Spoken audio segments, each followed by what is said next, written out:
creemos que vale la pena compartir con ustedes un artículo escrito por Javier Sicilia y publicado en la revista Proceso el 7 de mayo de 2012. Esto se titula El retorno del dinosaurio, por Javier Sicilia. A la digna memoria de Regina Martínez. En 1993, Steven Spielberg filmó la primera película de Jurassic Park, basada en la novela homónima de Michael Crichton. La película narra la historia de un empresario y de una compañía científica que, a partir de segmentos de materia genética prehistórica, encontrados en un pedazo de ámbar, comienzan a clonar varias especies de dinosaurios en Ublar, una isla cercana a Costa Rica, con el fin de crear un parque de diversiones. A punto de abrirlo, bajo la mirada de una pareja de científicos y de un matemático invitados para supervisar las instalaciones, una tormenta tropical y un sabotaje crean un profundo caos que nadie puede controlar. El corolario de la película es doble. Por un lado, nos muestra la imposibilidad del hombre de controlar la contingencia, a pesar de su poder prometeico. Por el otro, el desastre de querer traer al presente un mundo que dejó de existir. La ciencia ficción siempre ha mostrado de manera metafórica la realidad. En nuestro caso, la película de Spielberg tiene su mejor analogía en la posibilidad del retorno del PRI a la presidencia de la República.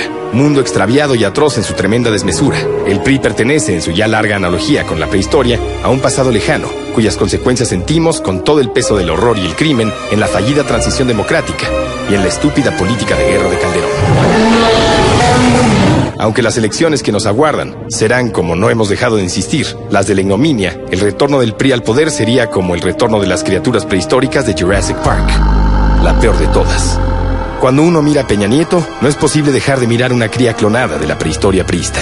La lejanía de la nación, el ademán acartonado y perentorio de la presidencia imperial, el rostro hierático del tlatoani inalcanzable que reina desde una parafernalia mediática, acordonada por el poder y el miedo. Especie de Díaz Ordaz sometido a un tratamiento de cirugía plástica, Peña Nieto y quienes lo rodean, no los mejores del PRI, por desgracia, tienen, en este sentido, algo del Rex y de los fascinantes velociraptores de Jurassic Park. Monstruosos, pero contenidos en la aparente afabilidad de un parque de diversiones, y en el caso de los priistas, de las afables y espectaculares jaulas de Televisa y de los inanes constructores de imagen.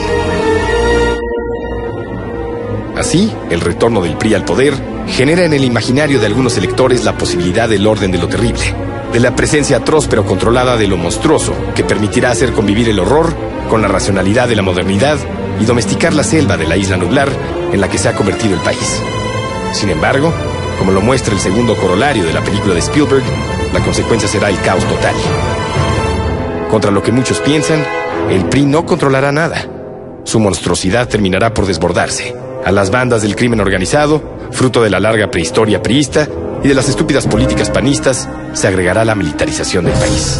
Si en el gobierno de Felipe Calderón la tentación de la represión estaba en la aprobación de la Ley de Seguridad Nacional, que le daría un marco jurídico y legal a la vida militar en las calles, con el PRI la tentación se convertirá en realidad. El desprecio de Peña Nieto por el movimiento social más importante de los últimos años, de todos los candidatos, él es el único que no ha tenido el más mínimo contacto con el MPJD. La prisa de muchos priistas por la aprobación de la Ley de Seguridad Nacional han intentado varios albazos en la Cámara de Diputados. Su protección a delincuentes que participan en la vida política del partido y sus gobiernos hablan de la manera en que gobernarán. Un Estado brutal y destructivo que, sobre pretexto de perseguir a la delincuencia, criminalizará la protesta y reprimirá, como se hizo en Atenco, la democracia. Mientras el crimen y los políticos más oscuros de la vida política y empresarial continúan bajo su cobijo una incontrolable marcha. Semejante al desastre de Jurassic Park, el regreso del PRI sería la instauración total del horror y el aplastamiento de cualquier signo de dignidad moral y racionalidad política, en un mundo que necesita de la unidad de la nación y de la humanización de la vida civil y política. El retorno de lo monstruoso sería darle carta de naturalización al cerebro reptil que tanto daño nos está causando.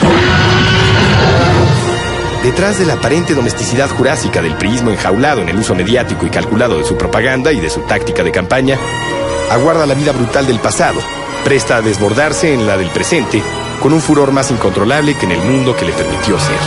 El pasado es un complejo espejo que nos permite contemplarnos para rehacer el presente. Regresarlo a la hora sería, como lo muestra el segundo corolario de Jurassic Park, darle carta de naturalización a lo monstruoso en el centro de un país doliente que busca, contra la ignominia política y la criminalidad atroz, su regeneración humana. Además, opino que hay que respetar los acuerdos de San Andrés, liberar a todos los zapatistas presos, derruir el Costco CM del Casino de la Selva, esclarecer los crímenes de las asesinadas en Juárez, sacar a la minera San Javier del Cerro de San Pedro, liberar a todos los presos de la APO, hacerle juicio político a Ulises Ruiz, cambiar la estrategia de seguridad y resarcir a las víctimas de la guerra de Calderón. Acaban de escuchar un artículo escrito por Javier Sicilia y publicado en la revista Proceso el 7 de mayo de 2012. Gracias.